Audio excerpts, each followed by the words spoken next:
Buenas tardes, buenas noches ya a todos, a todas. Pedimos las disculpas del caso, claramente no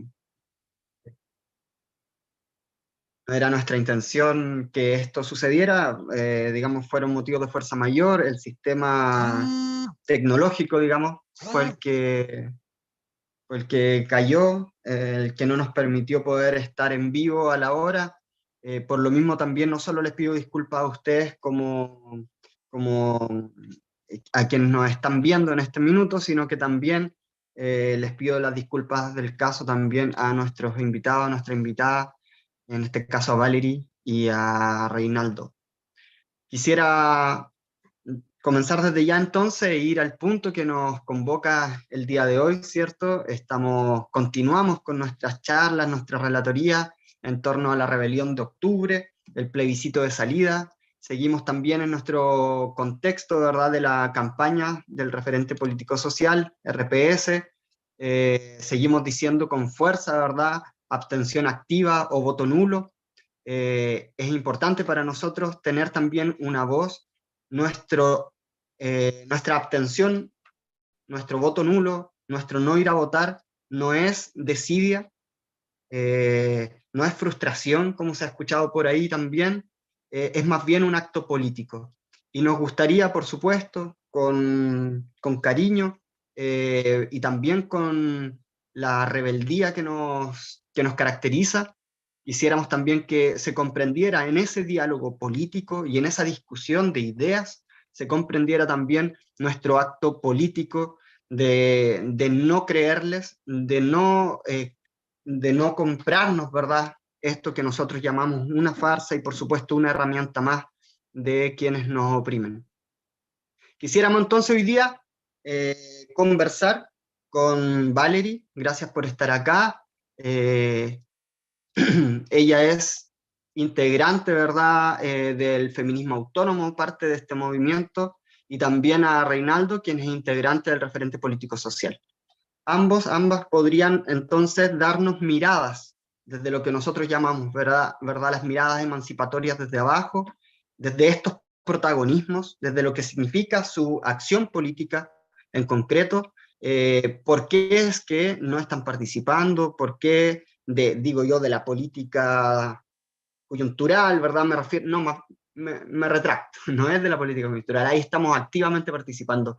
No participamos de esta política electoral y de la representatividad, en la cual no creemos. Quisiéramos preguntarles, ¿verdad? Y que ellos mismos y ellas mismas nos puedan comentar desde sus protagonismos cuáles son las razones que les convocan, cuáles son las razones tanto de la cabeza y del corazón, ¿verdad? Que nos convocan para tomar estas decisiones. Eh, a ver, hoy día vamos a conversar en torno a dos cosas, ¿ya? En torno a dos ideas. Primero vamos a hacer una pequeña recapitulación de lo que fue nuestra conversación con Mayra, la compañera Mayra, y con el profesor Gress, en torno al proceso institucionalizador. Pero aquí a nuestras invitadas de hoy vamos a conversar con dos preguntas. Primero, ¿por qué ustedes no creen en esta salida electoral? ¿Verdad? Esa es la primera pregunta. Y luego, ¿cuál es el devenir, ¿verdad? ¿Qué nos espera? ¿Cuáles son las principales acciones y tareas que hoy día están realizando y las que se vienen para el futuro? Así que eso, Valerie, si pudieras tú presentarte, me gustaría darte el pase y luego a Reinaldo. Hola, bueno, primero muchas gracias por el espacio. Yo soy parte del feminismo autónomo, me organizo en mi territorio, acá en Hualpén. También soy estudiante de Pedagogía en Historia y Geografía. Y claramente, bueno, también tengo una postura súper crítica respecto a todo este proceso electoral y mi mirada igual va a estar ahí como estudiante y como actuante del feminismo autónomo. Muchas gracias, Valerie. Reinaldo. Hola, compañeros, compañera Valerie, compañero Aníbal. Bueno, agradecer la invitación. Cuesta sacar este tipo de programas, de conversaciones, y desde esa mirada también cuesta tener una posición. Hoy día parece que digamos, hay una marea de que dice que no hay que ir para este lado, digamos. Pero aún así soy parte de aquellos que miran la realidad con otros ojos, digamos, un ojo más crítico. Soy profesor, así que futura colega. Eh, y bueno, también es una mirada desde la persona que trabaja todos los días y es una mirada también desde abajo, desde aquellos y aquellas que hoy día estamos enfrentados no solamente a este dilema que nos plantean, parece, o a este falso dilema, si lo miramos críticamente, sino que también al dilema de que parece que eh, por ahí nada se ha venido solucionando, digamos, y quisiera ahí después ahondar sobre eso, pero ese es un poco el contexto en el cual nosotros, digamos, hoy día decimos no vamos a participar, no vamos a ser parte de este rayado de cancha. Y creo que obviamente tenemos que explicarlo, ¿ya? Y es un poco también quisiera en estas intervenciones tratar de decirlo, digamos, eso. Muchas gracias, Reinaldo, muchas gracias, Valery, por esta presentación. Y hoy día entonces a nuestras oyentes invitarle a estar conectadas, agradecemos que lo estén y poder escuchar entonces sus propios activismos, como bien decía Reinaldo, y como ya lo daba a entender Valery cuando nos habla de sus activismos, ¿verdad?, en su propia población. Hace rato que venimos hablando de esta militancia o de este activismo que no separa vidas, ¿verdad?, que no habla de la vida política diferenciándola de nuestra vida personal, y por tanto nuestro activismo político es en el día a día. Desde ahí también es que leemos la realidad. Y eso yo lo quiero reafirmar para que en todo momento se entienda que nuestra discusión, ¿verdad?, nuestra palabra, no viene desde ninguna altura moral, sino más bien desde la honestidad de conversar nuestras ideas ante todos los compañeros y compañeras, y la capacidad que tenemos, por supuesto, de ejercer soberanía y autonomía en nuestros pensamientos y en nuestra acción política. Así que eso es lo de hoy. Y bueno, la primera pregunta, Valery, quisiera ver si tú me puedes ir comentando, ¿verdad?, desde tu propia subjetividad y tu propia experiencia, ¿por qué es que no participas de este proceso? Y podrías ahí tomar un pequeño, ¿verdad?, un pequeño link, por decirlo de alguna manera, de la conversación de la conversación y entrevista que tuvimos con el profesor Gress y la compañera Mayra, es decir, todo este análisis al proceso institucionalizador, ¿verdad?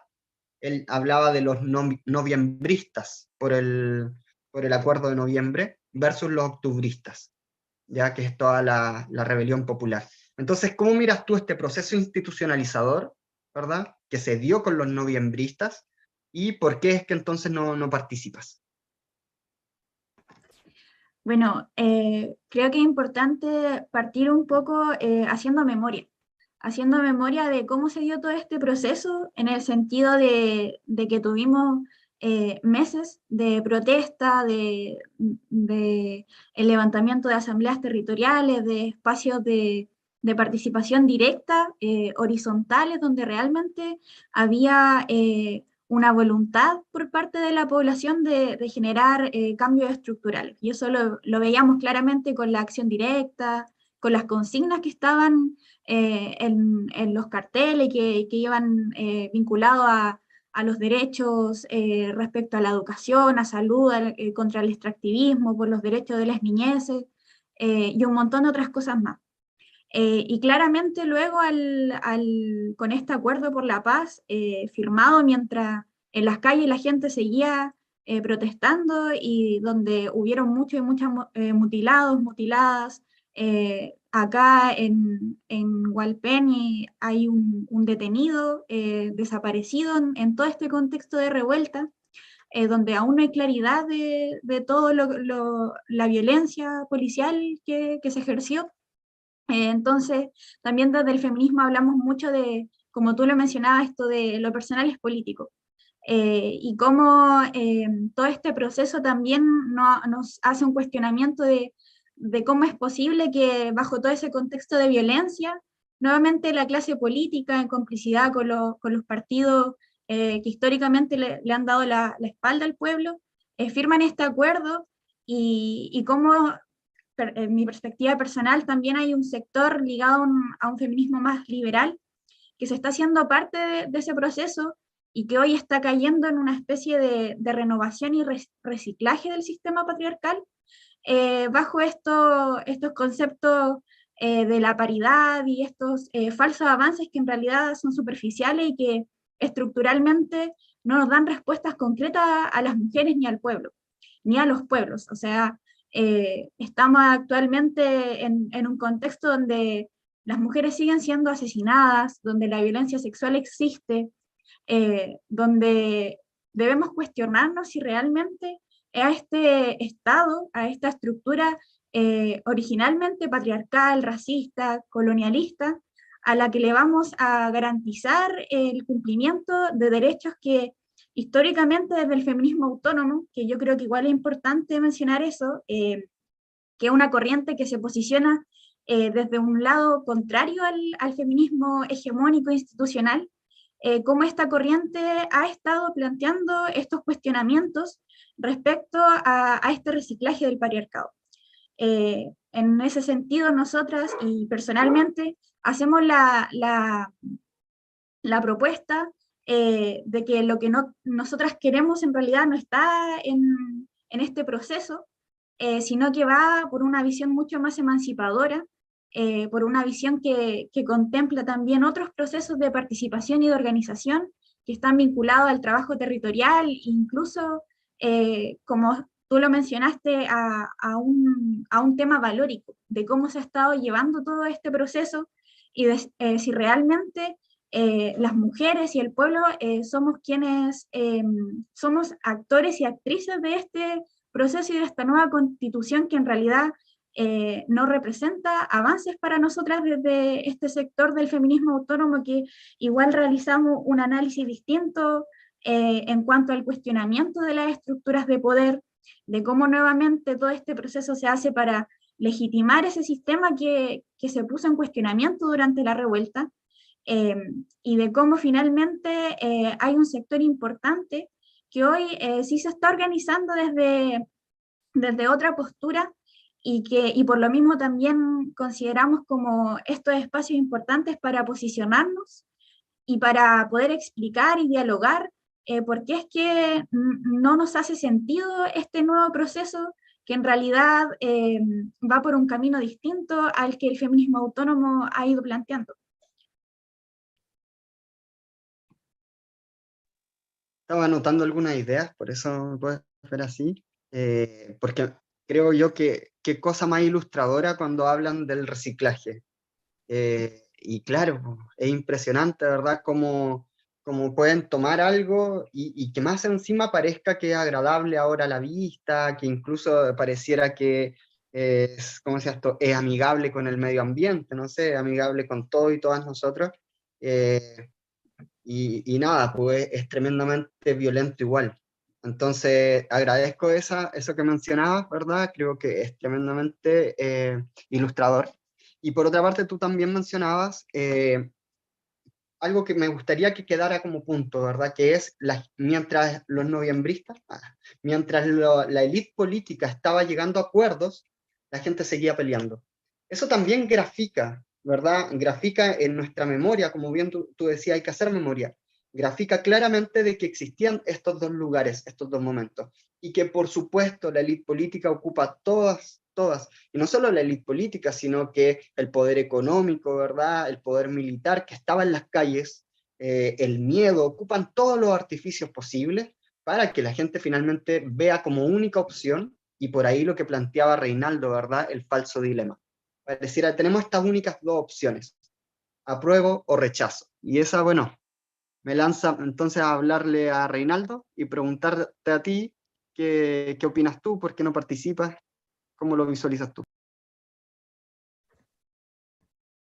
Claro, o sea, hay que entender, a propósito de estos dos, digamos, estas aparentes contradicciones que nos han impuesto a partir del 15 de noviembre, que no es nueva, ¿ya? O sea, si vamos, no soy historiador, pero uno puede manejar aspectos de la historia y se remite al año 88, 89 y está la misma aparente dicotomía, digamos, ¿ya?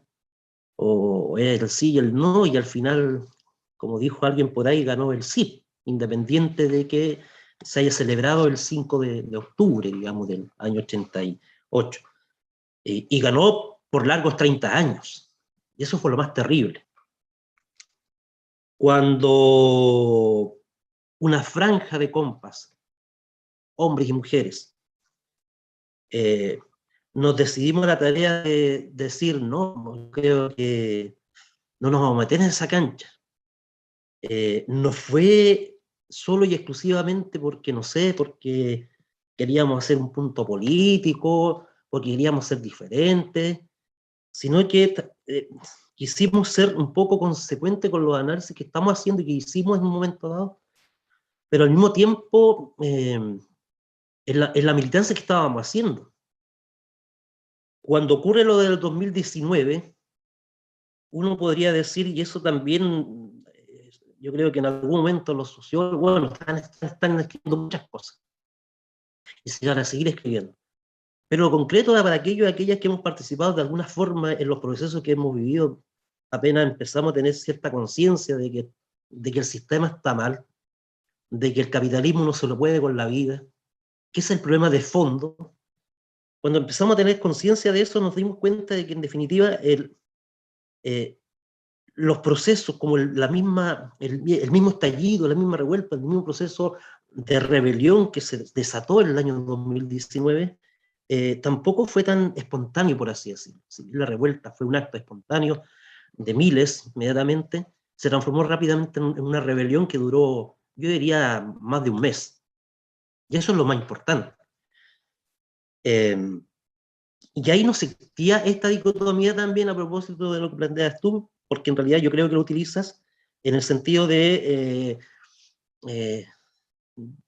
cómo lo están utilizando ciertos agentes que conscientemente tratan de vivir entre octubristas, noviembristas, un poco tratando también de meternos a esa nueva categoría como para dividirnos nuevamente, y el punto es que hasta el 15 de noviembre no había esa, y creo que por mucho tiempo, porque incluso después del 15 de noviembre, el acuerdo espurio, cuando uno habla del acuerdo espurio, ve con ojos críticos eso, no lo dice porque simplemente se juntaron y confabularon, simplemente lo decimos porque lo que se evidencia el 2019 fue el hastío, por un lado, de tantos abusos por años, de tantos privilegios que ahí están y todavía se mantienen, y que la gente lo decía incluso cuando tenía posibilidad de mostrarse en la televisión, pero al mismo tiempo el hastío de ver una casta política, empresarial, militar, clerical, haciendo de las suyas por muchos años. Entonces eso es lo que finalmente entra en crisis definitiva, pero evidentemente, o sea, ya ningún medio, los matinales tenían que decirlo. Y son esas mismas personas que, arrinconadas, hay que recordar que en un momento dado lo prometieron, incluso un sueldo mínimo de 500 lucas. Esas mismas personas acorraladas, la casta, digamos, el Congreso, los partidos políticos hasta el día de hoy no han remontado del 4%, 2% de legitimidad. Esa misma instancia que aparentemente nos representaba para ejercer el poder es la que se pone en cuestión, y fue esa misma casta desligada de lo que estaba ocurriendo en las calles, un poco lo que planteaba la compañera, es la que nos dice, no, si el camino es por este otro lado. Uno al ver y ¿cuánto se llama? Al darse cuenta de que efectivamente hay una promesa, digamos, de que si uno iba por ese lado nuevamente de la cooptación institucional, todas esas demandas por las cuales nosotros nos movilizamos en algún momento iban a ser canalizadas, ¿cierto?, y encuadradas en ese sentido. Y eso es imposible, porque resulta de que, primero, es la misma casta de los 30 años. Es la misma que nos promete que a través de un papel se solucionan los problemas. Y yo creo que hay una cuestión en la cual es una discusión que nosotros incluso tenemos con compañeros honestos, de base, gente que nos puede estar esperanzada, a diferencia de aquellos, como decía el profe Gress el otro día, esos apruebistas de la primera línea, llámese la casta, esa que aparece en la televisión, incluso los convencionales, que conscientemente nos quieren vender, digamos, la idea esta de que a través del borrador de una constitución se van a solucionar los problemas. Y que si no la aprobamos, se vienen todas las penas del infierno. Otra vez nos ponen una dicotomía, digamos, es una falsedad absoluta, porque es la misma dicotomía que nos pusieron cuando dijeron o Boric o Kast, porque se venía el fascismo. Eso de que el fascismo está presente cuando, por ejemplo, ahora mismo está siendo reprimida una marcha que hay en Concepción, en este momento por la libertad de los presos políticos mapuche, el encarcelamiento de más de 30 presos políticos, digamos, de Gualmapo. O el solo hecho de tener un preso político en Chile ya significa que hay elementos fascistoides. Eso indica también que es un Estado que no ha cambiado. ¿Ya? Entonces, cuando se nos pregunta, bueno, pero entonces, ¿cuál es la razón de fondo? La razón de fondo es que nosotros creemos que el pueblo tiene que constituirse, digamos, como tal, como lo empezó a hacer en un momento determinado dentro del proceso de la rebelión abierta en 2019. Eso es lo único que estamos diciendo. Que era distinta esa discusión. Que la discusión política del pueblo es mucho más rica, a diferencia de estas dicotomías que nos plantean desde arriba. Yo creo que eso también hay que considerar al momento de decir, bueno, ¿cómo hacemos la política hoy? ¿Ya? La política tiene que hacerse desde el pueblo, desde lo popular, desde aquellos momentos. O sea, ¿cómo no va a ser enriquecedor ver en Hualpén asambleas al aire libre en la que se discutía de todo? Se discutía sobre los derechos sociales, se discutía sobre vivienda, se discutía sobre salud, se discutía sobre feminismo. Por primera vez yo veía que esa discusión en los sectores populares por fin empezaba a calar. Y hoy día eso se desacopla. La discusión es si la Calamaro, ¿no es cierto?, es o no primera dama, y eso hoy día al pueblo de verdad no le importa. Entonces yo creo que ahí hay una cuestión que creemos que, al menos desde esta franja de compañeros y compañeras que seguimos porfiadamente organizados, pero con la alegría de que en algún momento va a empalmar esta idea que tenemos en la que tenemos que poner en nuestras manos nuestro futuro. ¿Ya? Y creo que la esperanza radica justamente porque bueno, yo soy más anterior a la misma compañía que está presente y a ustedes, pero por lo menos viví un proceso en el que se empieza a percibir la posibilidad, es una posibilidad cierta, de que el pueblo puede efectivamente tomar en sus manos su futuro. Lo vi en las discusiones, esas discusiones que habían en la Plaza Cóndor, por ejemplo, en las discusiones que habían en el teatro y en las discusiones que habían en San Pedro, y que incluso duró más allá del acuerdo espurio. Incluso el verano siguió perdurando esta idea, incluso durante la pandemia. Porfiadamente salíamos a aportar y ayudar, ¿cierto?, a parar las ollas comunes que se estaban multiplicando por muchas partes. Entonces, hay muchas posibilidades. Lo que pasa es que hoy día lamentablemente se le dio la espalda a esas posibilidades. Y eso es, obviamente, es el miedo que tienen, y eso creo que una de las formas que, digamos, por el cual emerge este acuerdo, este acuerdo espurio el 15 de noviembre, y por eso que el camino que se ha desarrollado hasta hoy día, incluso hasta hasta el 4 de noviembre y a posteriori, porque esto no va a acabar, porque después van a venir nuevas dicotomías, nuevos enfrentamientos aparentes, el miedo a que el pueblo se organice. Y ahí yo creo que ahí hay una cuestión que me parece fundamental rediscutir en todos los ámbitos, y en todos los ámbitos de organización inclusive. Gracias, Reinaldo. Bueno, nos permite hacer un paneo general, ¿verdad? Una mirada general respecto del actuar de la élite política, como tú lo has mencionado. Y bueno, de alguna manera también, ¿verdad? Nos mencionas nos menciona esto de cómo ellos participan, ¿verdad? Y tú hablabas de que se desacoplan. Mira, qué interesante eso. Hay una cuestión ahí que tiene que ver con, lo mencionó también la compañera Mayra en la conversación anterior, ¿verdad? Si por ahí lo recuerdan.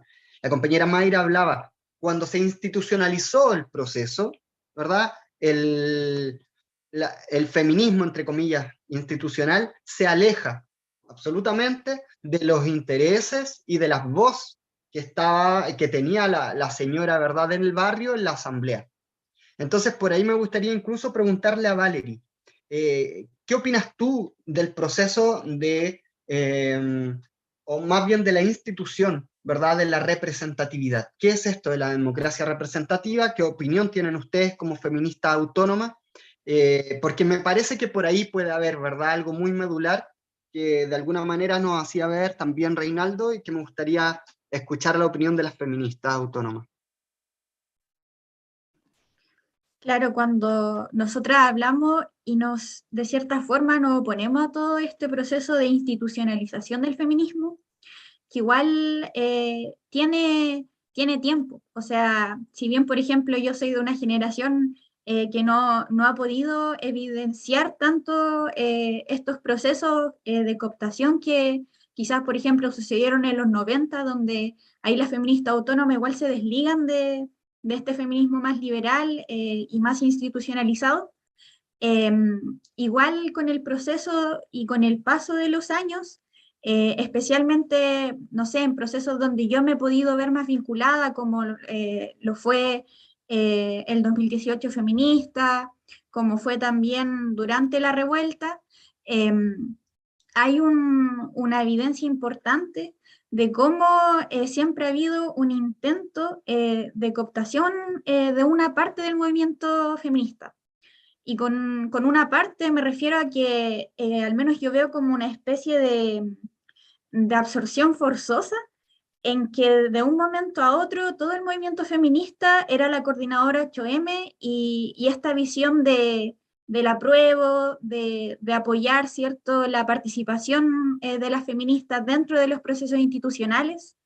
Y creo que eso ha llevado a primero una invisibilización de la lucha del feminismo autónomo, donde creo que siempre ha ido en ciertos procesos posicionando, desvinculándose no solo del feminismo institucional, sino que también presentando propuestas de qué es lo que queremos para una futura sociedad, y que ahí respecto a lo que tú me comentas de la representatividad, nosotras igual apelamos y al tema de la participación directa con las comunidades, de la participación de los y las pobladoras, de procesos realmente horizontales y que surjan desde abajo. No creemos que sea necesario elegir a ciertas personas para que vayan entre cuatro paredes a elaborar una constitución que finalmente para nosotras bueno, igual desde lo personal, no viene a solucionar los problemas de forma estructural. De hecho, si realizamos una comparación con lo que se ha planteado en todo este proceso por parte de este feminismo más institucional, varía mucho desde lo que el feminismo autónomo proponemos. Esto del trabajo doméstico, nosotras hablamos de una comunitarización de los cuidados, por ejemplo. De romper con este papel de que la mujer siempre es la que debe hacerse cargo de la crianza. Estamos hablando de dinámicas nuevas de convivencia y de vida en sociedad, donde todos y todas nos hagamos cargo del cuidado de la vida igual, del mantenimiento de la vida. Respecto al aborto, nosotras vamos mucho más allá y hablamos sobre la decisión sobre nuestro cuerpo, más que una despenalización legal, una despenalización social de lo que es el aborto y el acto de decidir que si queremos ejercer la maternidad o no. Y así van siendo hartos los temas que se plantean desde este feminismo que de cierta forma ha hegemonizado ciertas demandas eh, bajo los parámetros de la maquinaria estatal igual, puesto de de las cuotas de paridad, del querer integrarse a la institucionalidad, de lo que un tiempo también pasó con estas ONGs, que en un momento, muchas compañeras que en algún momento sí desarrollaron trabajo territorial, se fueron a trabajar a estas ONGs. Igual yo creo que evidencia estos constantes intentos de institucionalización del feminismo.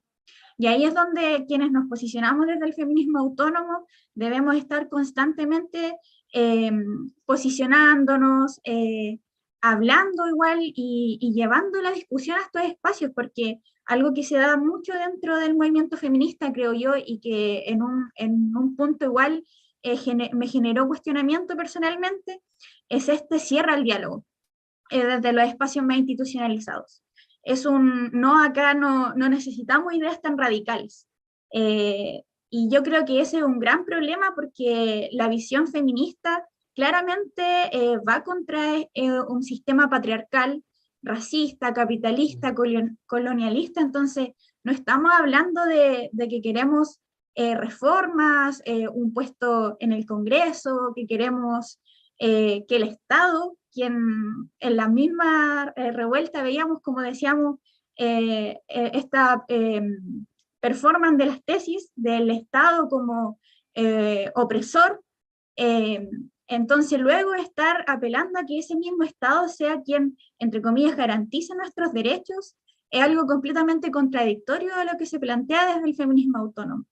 Y por ello es que también, al menos yo, quisiera que en algún momento sí se pueda dar esta discusión respecto hacia dónde va luego de todo este proceso.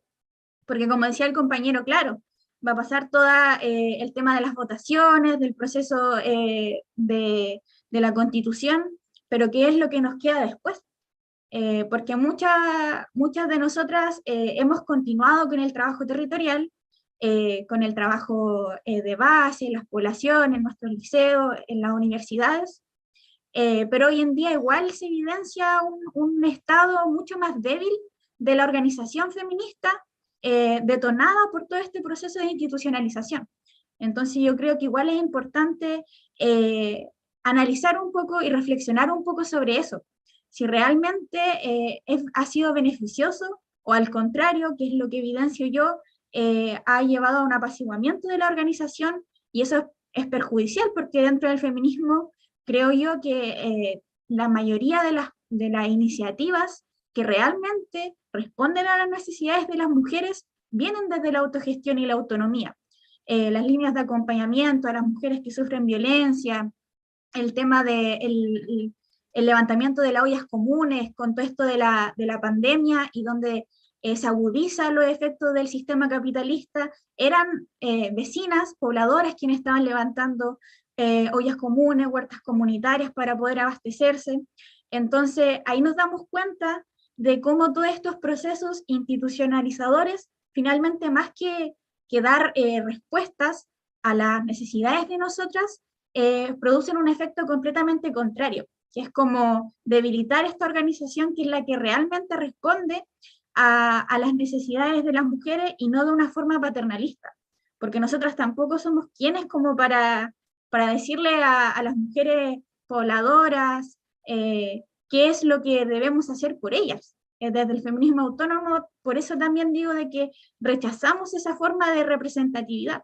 Al contrario, los procesos deben emerger de forma colectiva, con un trabajo territorial real, que no decante como en esta lógica que finalmente se transformó todo este proceso constituyente, donde nuevamente la Constitución termina siendo un texto elaborado por unos pocos y en donde la población tuvo súper poco de participación más que ir a una urna y votar si sí o no en todo el proceso. Entonces yo creo que desde ahí se plantea también una visión no solo desde el feminismo autónomo, sino también desde estas franjas más revolucionarias, con propuestas distintas, donde va por un horizonte mucho más emancipador, y donde realmente se respondan a todas estas problemáticas desde la raíz, y no recurriendo a este reciclaje y a esta renovación de los modelos de opresión. Claro, claro, ahí... Bueno, el modelo también debe sustentarse, ¿verdad? Busca sustentarse y para eso tiene sus propias herramientas de reproducción, y entre dichas herramientas de reproducción, claramente la democracia burguesa ha sido, ha sido aquella que de alguna manera, ¿verdad?, ha logrado ir limpiando la imagen de quienes nos oprimen, inclusive traspasándonos hasta la responsabilidad. ¿Ah? Es decir, si ustedes tienen a un tipo allá, no sé, pues, pensemos en Piñera, ¿verdad? Boric no está tan lejos en términos de represión, pero si ustedes tienen, pensemos en la revuelta, en la rebelión popular, está Piñera allá, un sociópata. O sea, para mí esos tipos son sociópatas, personas que realmente odian a nuestra gente, nos odian, ¿verdad? Y realizan, y digo que son sociópatas sin ser, pero lo diagnostico desde aquí, eh, porque realizan acciones concretas, ¿verdad? Que maltratan, que vulneran y que nos matan, derechamente. Entonces, estas personas sociópatas, en definitiva, nos culpan casi a quienes, no, es que ustedes no votaron, por ejemplo, y por eso le hacemos el juego a la derecha, y vienen todos estos discursos que de alguna manera incluso nos culpan a nosotros, un grupo pequeñísimo en términos, digamos, del activismo, ¿verdad? Hoy día no aparecemos en la tele, en términos, yo me refiero de repercusiones, no pequeño en términos de afectados. La mayoría de la gente no participa de los procesos electorales y eso es una realidad. El análisis de la coyuntura, ¿verdad?, que hacen la mayoría de las personas que activan en el apruebo, en distintos lados, incluso políticas anteriores, muchas veces hacen un análisis de la coyuntura desde la política electoral. Es decir, analizan, no, es que la derecha va avanzando, porque analizan los votos. ¿Cuánta gente vota por la derecha en términos formales, verdad? O cómo se le conoce. Nosotros no, claramente tenemos diferencia incluso de conceptos. Primero analizamos una realidad que buscamos mucho más amplia, porque nosotros no somos parte de esos procesos, entonces incluso miramos desde otro lugar. Y esta visión que haces tú, muy clara respecto de por qué es que no creemos en los procesos de representatividad, tienen que ver con ello. Y tú también ya dabas un pase. Nosotros y nosotras hemos estado en las calles, hemos seguido haciendo asamblea, hemos seguido haciendo vida política, política de abajo, como se le llama, política comunitaria, y lo vamos a seguir haciendo. ¿Dónde está nuestro foco? Y me gustaría aquí preguntarle a Reinaldo primero, y después a ti, Valerie, también, preguntarles cuál es la tarea que hoy día estamos realizando, porque nuestra tarea política no está resumida o reducida a el voto nulo, ¿verdad? O a la abstención activa. No está reducida a eso. Somos mucho más que eso, tenemos un trabajo, así que, nada, eso, quisiera yo preguntarle a Reinaldo primero y después a ti, Valerie, en qué están hoy y en qué vamos a estar mañana en términos metafóricos, ¿verdad? Más allá del 4 de septiembre, cuáles son nuestras tareas y dónde está puesto nuestro foco. Sí, mira,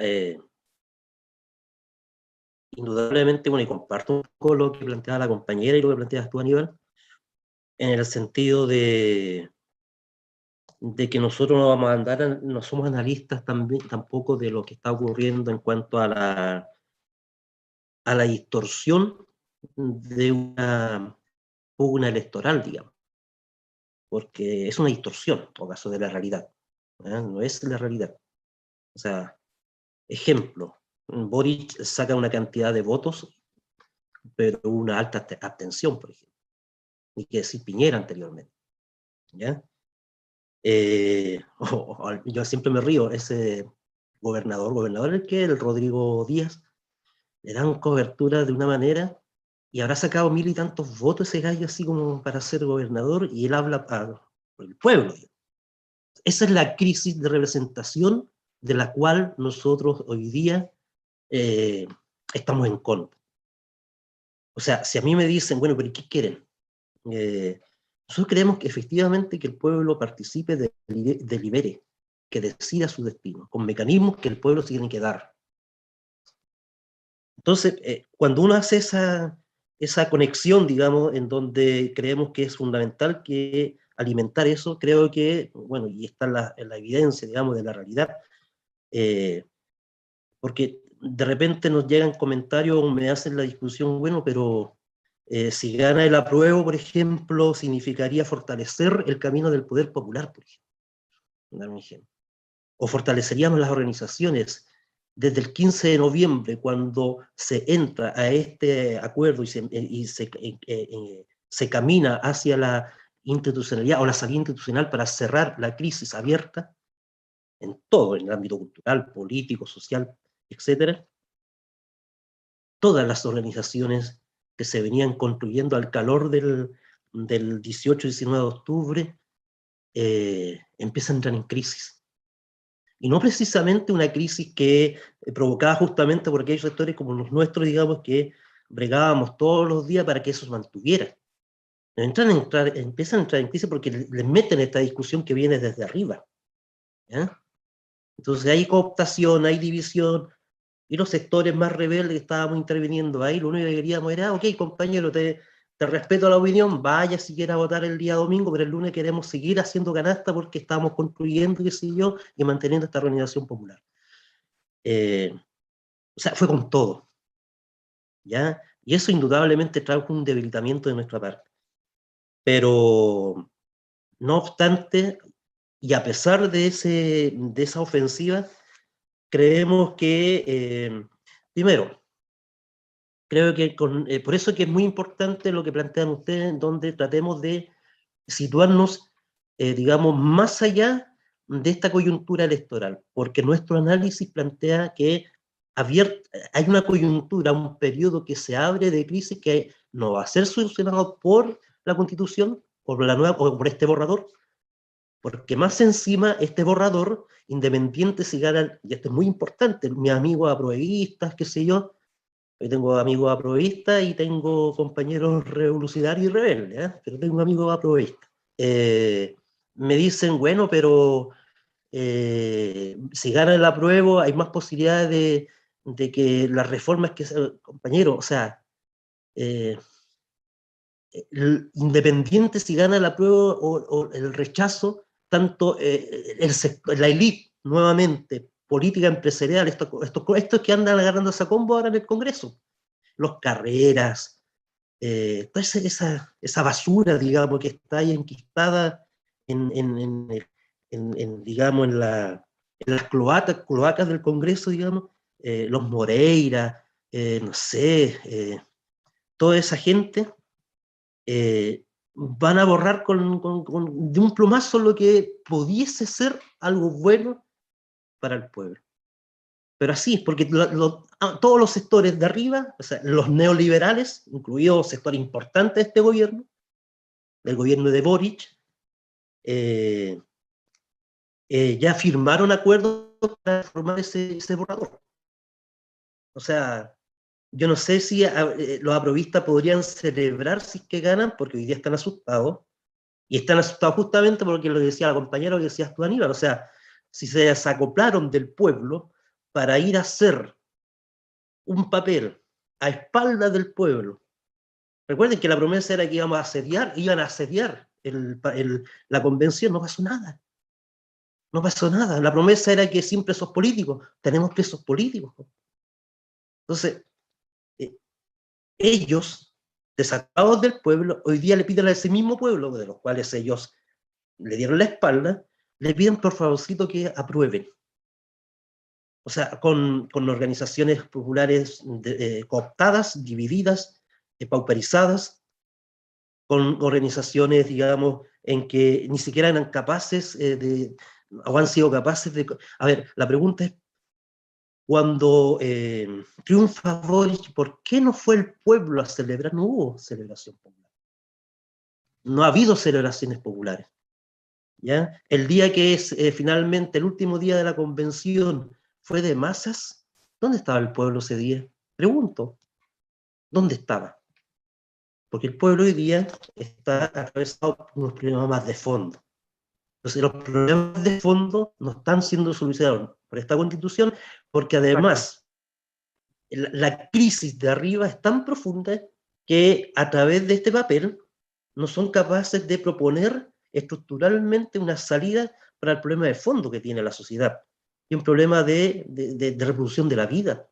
Y cuando hablamos de la reproducción de la vida estamos hablando no solamente de los seres humanos, de la naturaleza, de los animales, de la contaminación de las aguas, del extractivismo voraz que está sufriendo los campos hoy día, de la persecución y la Reinaldo. muerte de personas. ¿Sí? ¿Sí? Y en ese punto, como en torno a la pregunta que te hacía de en qué estamos y qué vamos a hacer, claramente no es la acción política ni del gobierno, ni de este, ni de ningún otro. Aquí tampoco es que focalizado, ni de este, ni de ningún otro. No es la acción política de este gobierno, no es la acción política de la clase empresarial, Luxi contaminando todos los lugares. No es la acción política de ellos, de la élite, en definitiva, de los opresores y opresoras, no, la de cuidar, por ejemplo, la naturaleza o la vida, el cuidar nuestra alimentación. ¿Qué están haciendo hoy día las organizaciones populares que nos levantamos como rebeldes en esos ámbitos? Nosotros sí nos estamos haciendo cargo, ¿en qué medida, por supuesto, para también ser realistas? ¿Y cómo ves tú esa realidad? Por una parte, decimos claramente, esa salida no la queremos una salida que salga desde abajo, pero para eso hay que construir. Sí, pues efectivamente durante este tiempo, pandemia incluida, porque la pandemia también fue utilizada justamente para desarmar las posibilidades de recomposición que había, hoy día estamos prácticamente en un punto en donde vamos a tener que darnos la tarea, y claro, hay muchos que ya le dieron la espalda a esta tarea, o se han ido para la casa, o definitivamente es más fácil ir a votar el 4 y quedarse tranquilo y expiar culpas.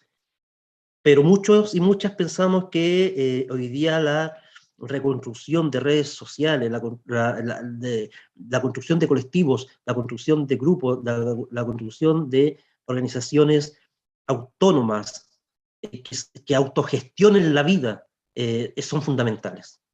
De ahí es que el fortalecer, por ejemplo, esta idea de que construir núcleos semillas de redes de abastecimiento, como ejemplo lo digo, hoy día eso es imperativo, porque ese es el pie, ese es nuevamente poner en el piso, digamos, la pelotita del pueblo para decir, bueno, con esto vamos a empezar a andar nuevamente. Habida cuenta que estamos enfrentados más encima a un problema estructural generado por los de arriba nuevamente, generado por los ricos, por las transnacionales, por el gran capital, que es una recesión que no solamente está golpeando aquí en Chile, sino que en los países fundamentalmente pobres de nuestra América, por ejemplo. Entonces, hoy día se hace fundamental el tema de cómo el pueblo nos ayudamos mutuamente, por ejemplo. Cómo estas redes se van convirtiendo y se van multiplicando, y no solamente, en todos los ámbitos, y no solamente en términos de productos, pero al mismo tiempo vamos diciendo esas verdades, digamos. O sea, creemos que hoy día la recomposición del campo popular pasa fundamentalmente por apertrecharnos nuevamente. Hoy día tenemos una rebelión a nuestro favor, una rebelión que a mi modo de ver no ha sido derrotada en todas sus líneas, un pueblo que tiene esa memoria fresquita, un pueblo, una juventud que hoy día puedes decir, yo estuve participando y tengo ideas de cómo podemos encaminar nuevamente un proceso de deliberación de nuestro pueblo. Eso combinado con efectivamente tener claridades sobre cómo nos podemos ayudar mutuamente, yo creo que por ahí podríamos empezar. Hoy día estamos enfrascados, por ejemplo, aquí en Concepción, en eso, y estamos abriendo estas discusiones, estas conversaciones con sindicatos, con estudiantes, porque tenemos que dar cara al problema más de fondo. Y el problema más de fondo, evidentemente, un gobierno aparentemente socialdemócrata, pero en esencia neoliberal, no está dando solución. La única solución de ello es la represión, o derechamente extenuarnos con con tarjetas de crédito, extenuarnos con bajos salarios, extenuarnos con, bueno, con el alza del costo de la vida en general. Entonces yo creo que ahí hay una posibilidad. No estoy diciendo que es la salida en este momento, pero es una posibilidad. Ese es un trabajo en sí que se está haciendo y está llevando a En cabo. eso estamos ocupando nuestros tiempos, digamos, y es importante decirlo. Gracias, Reinaldo. Valerie, ¿tú en qué se encuentran hoy y cómo están mirando, verdad, el futuro cercano? Sí, bueno, lo primero es que creo que igual es importante respecto a lo que decía el compañero, darnos, o sea, tener conciencia de que muchas veces las respuestas no las vamos a tener, en el sentido de que los problemas de la vida son tan estructurales y están tan atravesados por todo el modelo patriarcal capitalista que tener soluciones que realmente nos permitan como llegar a una vida como la que siempre hablamos de este concepto del buen vivir, debe emerger de discusiones y reflexiones colectivas. Entonces, igual, y por eso lo comparto, hay muchos compañeros y compañeras que también cuestionando mi posición me decían como, si no se la apruebo, entonces, ¿cómo lo hacemos? Eh, y ahí si bien podemos compartir ciertas reflexiones, ciertas propuestas, creo que igual nos corresponde tener esa conciencia de que muchas veces las respuestas no las vamos a tener, pero tenemos que también tener la responsabilidad de hacernos cargo de la participación en esos procesos de discusión colectiva sobre la vida que queremos y también quizás es más claro lo que no queremos. Que va también en el marco de esta conversación y de cómo ha sido todo este proceso. Respecto al tema de la organización, claro, acá, por ejemplo, en Concepción está todo muy afectado por todo el tema constituyente. Nosotras, desde el feminismo acá en Concepción, siempre han existido redes de apoyo, redes de organización, y ahí es donde también destaco yo, que creo que al menos lo que yo he visto en estos años de activismo, es que son siempre los grupos más ligados al feminismo autónomo los que están constantemente activando a pesar de la decadencia en los periodos de la inactividad de la organización. Me refiero a que fue en el verano de la revuelta, todo decayó un poco más porque era como contexto de verano, y eran los espacios feministas autónomos los que seguían manteniendo las líneas de acompañamiento, todas estas redes de apoyo autogestionadas. Luego llega pandemia y nuevamente todo decae y son también las redes feministas autónomas las que continúan ahí. Y con todo este proceso lo he visto similar. Y ahí igual destaco esta trayectoria que ha tenido siempre el feminismo autónomo de estar constantemente en el territorio. Como si bien decías tú, no aparecemos en la tele ni tenemos la visibilización que tienen los constituyentes o estas organizaciones mucho más institucionalizadas y que también tienen mucho más recursos. Hemos estado ahí constantemente y hemos estado trabajando en la población, siempre de la mano de esta idea que nos convence, y por eso que también destinamos tanto de nuestra energía, de nuestro tiempo para resistir desde ahí.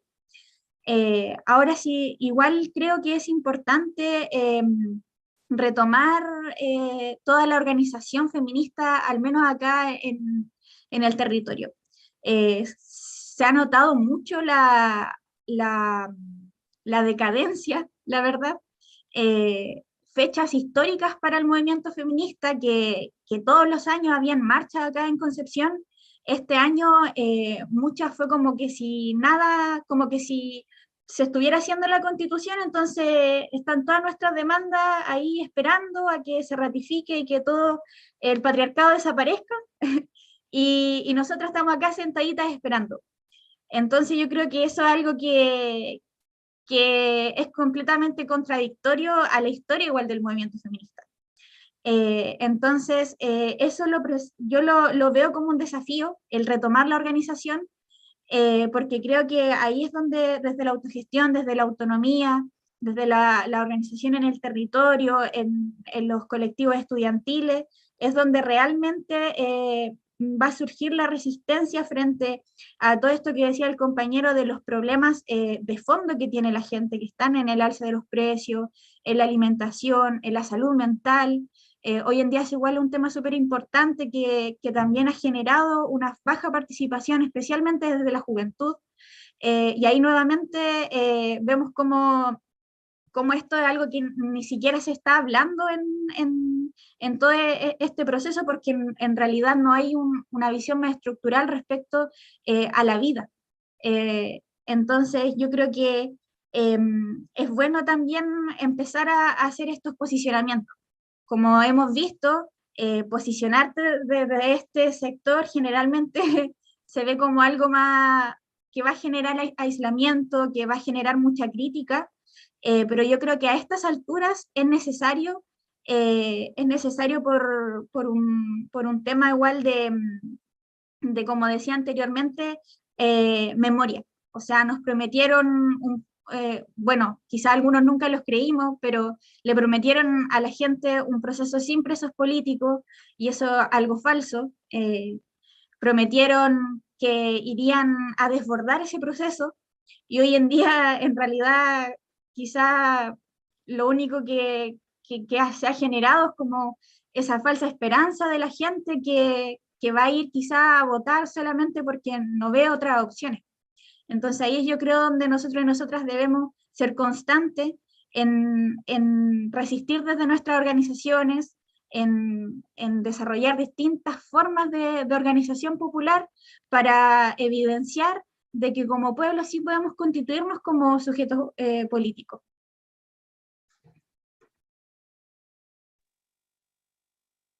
Mira,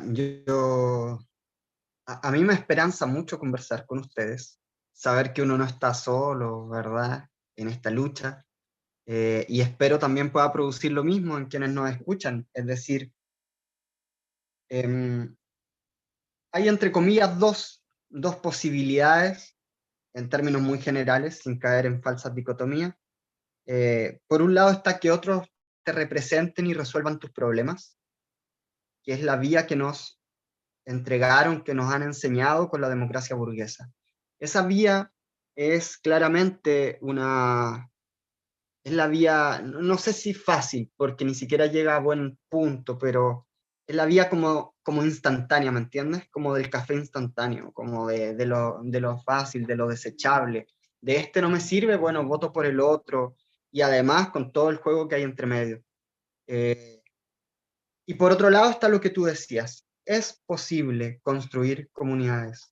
Sí lo es posible. Lo que pasa es que no es instantáneo. Lo que pasa es que eso requiere esfuerzo, requiere corazón, requiere tripa, ¿verdad? Requiere ñeque, como se decía antes. Y eso es pega.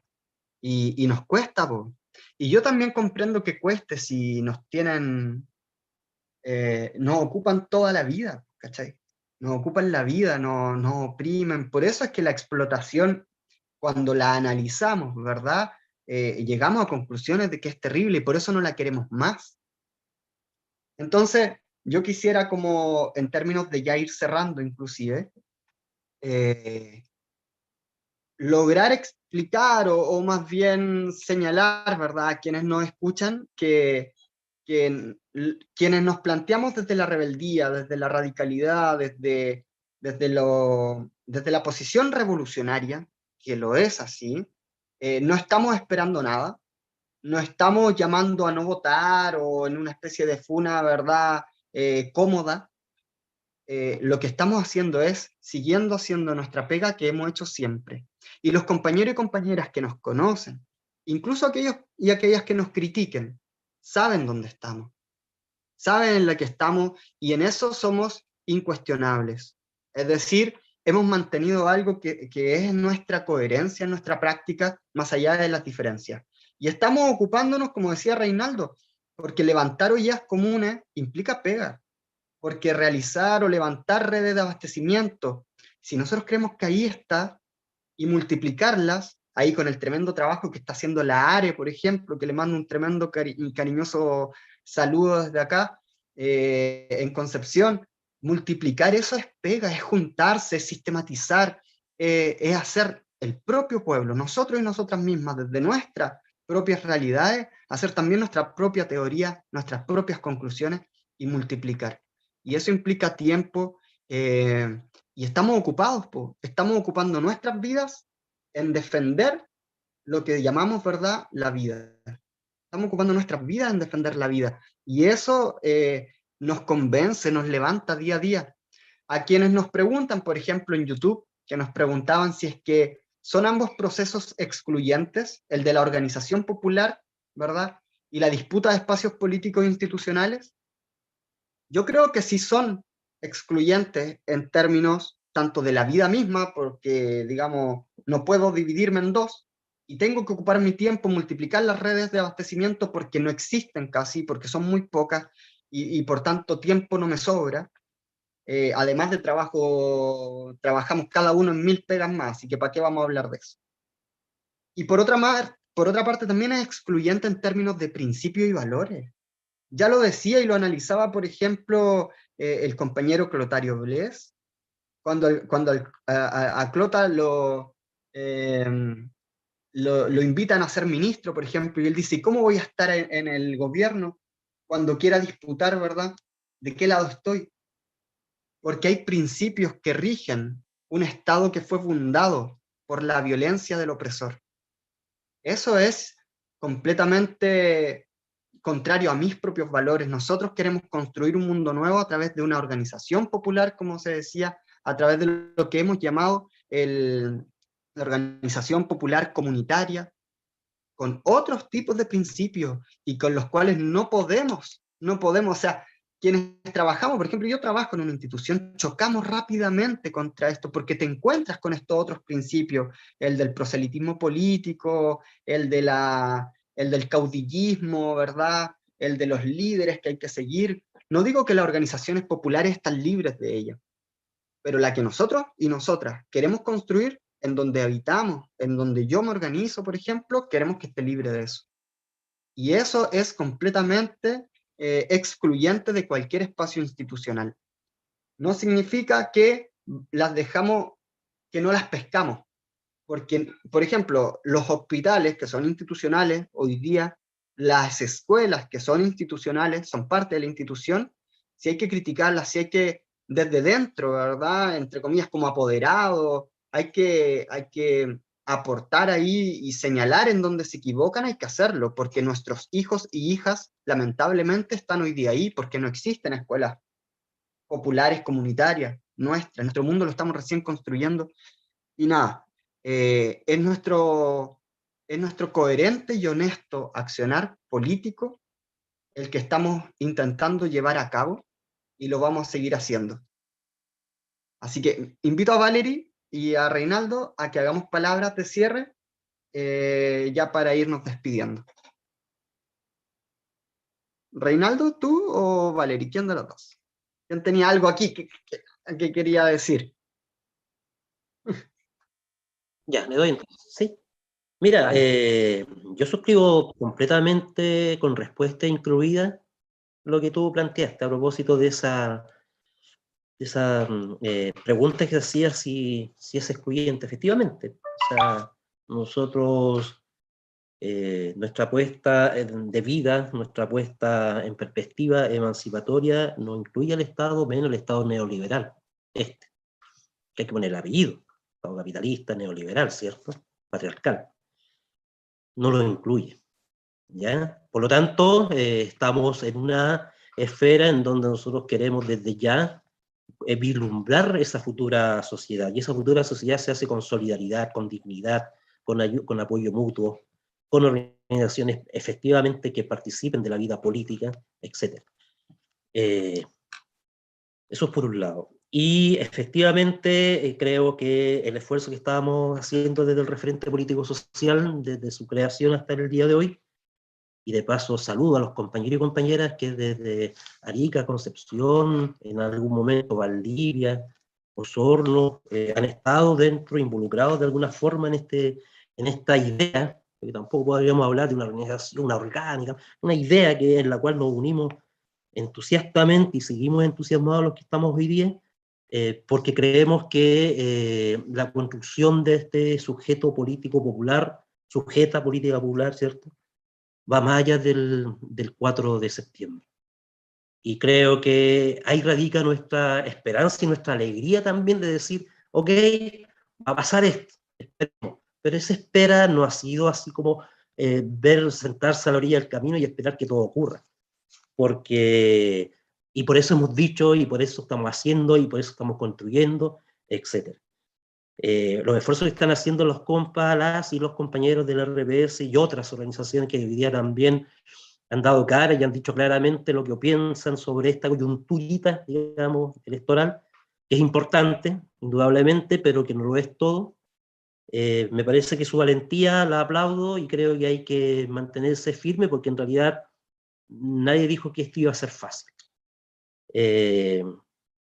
Y lo decimos con conocimiento y con lo que significa, con la responsabilidad que significa, a propósito de los muertos de las jornadas, ¿cierto?, de octubre en adelante, los mutilados, las mutiladas, los presos y presas políticas, subversivos, anarquistas, ¿cierto?, los presos políticos mapuches, la heroicidad del movimiento autónomo dentro de Gualmapu, que hoy día está dando una pelea descomunal, lo decimos con esa responsabilidad de decir, bueno, no estamos solos ni solas.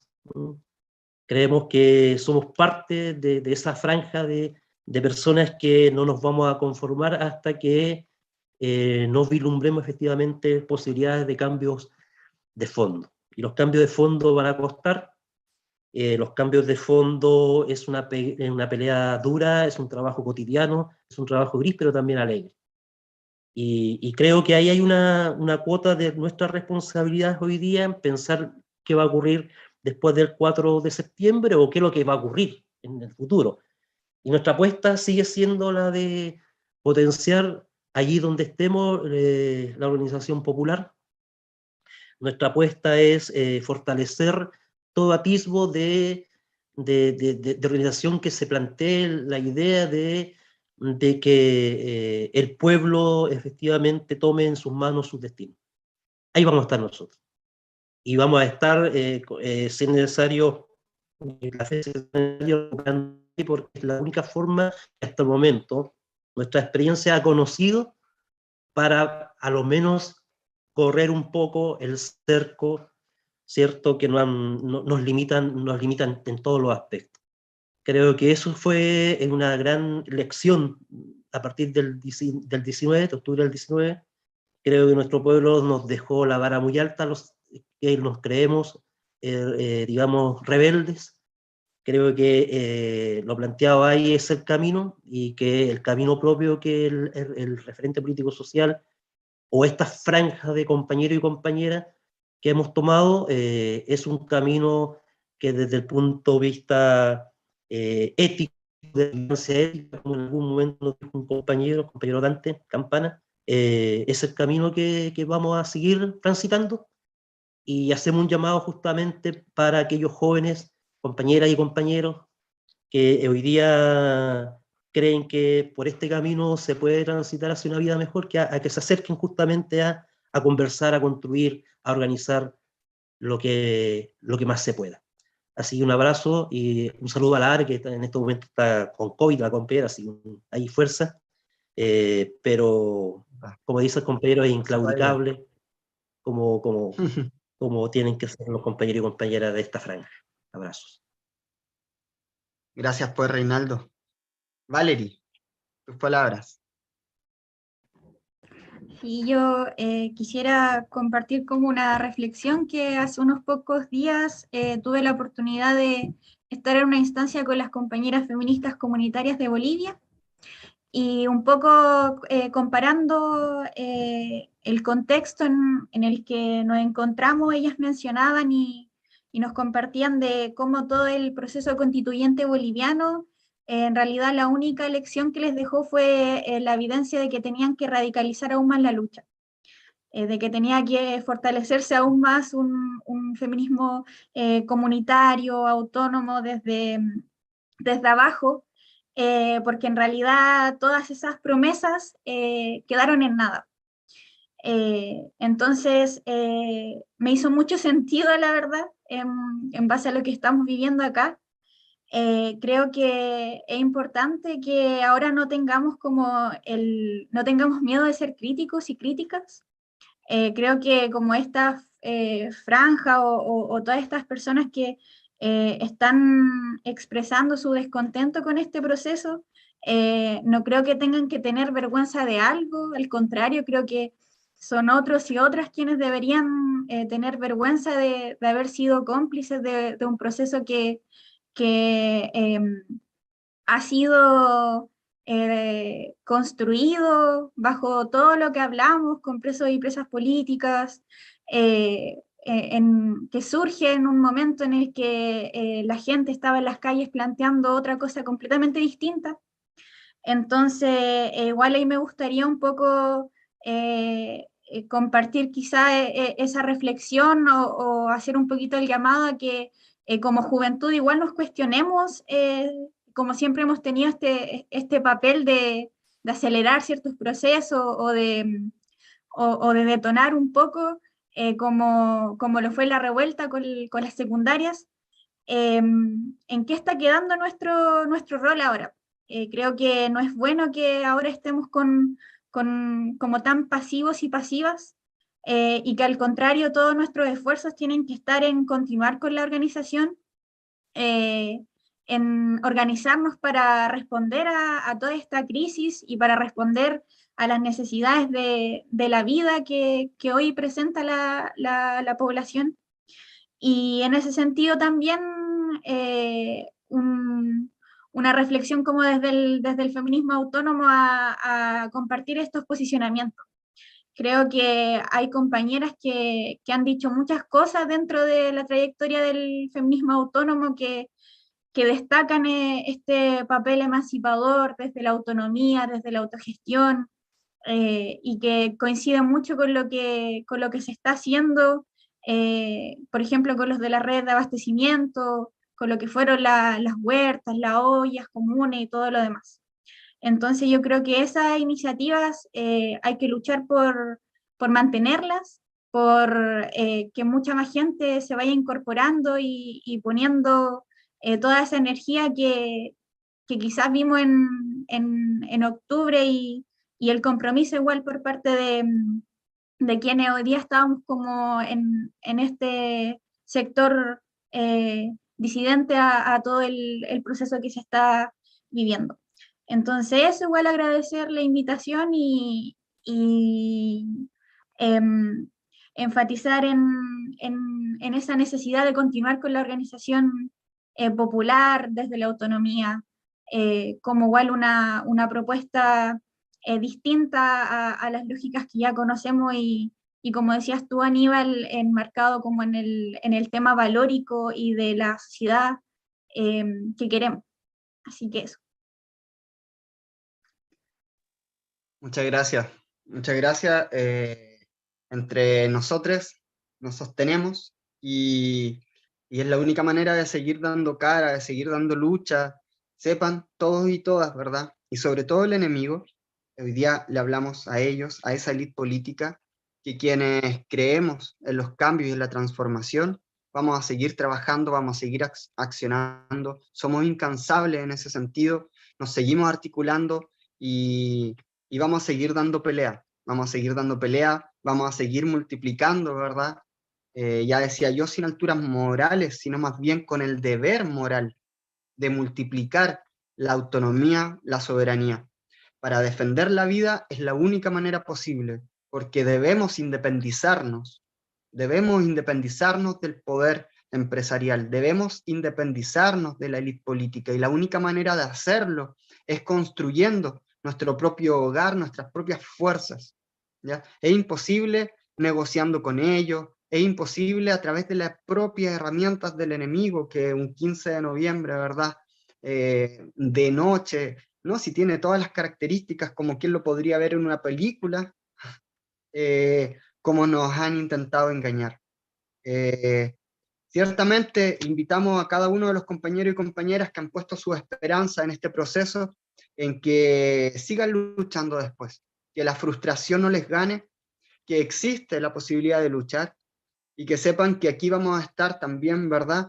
Para sumar fuerzas, pero siempre, una vez que nos demos cuenta que es requerida, que es necesaria, que es fundamental la autonomía, la soberanía, la no representatividad, y desligarnos e independizarnos de una vez por todas del poder y la opresión burguesa, patriarcal, colonial, adultocrática.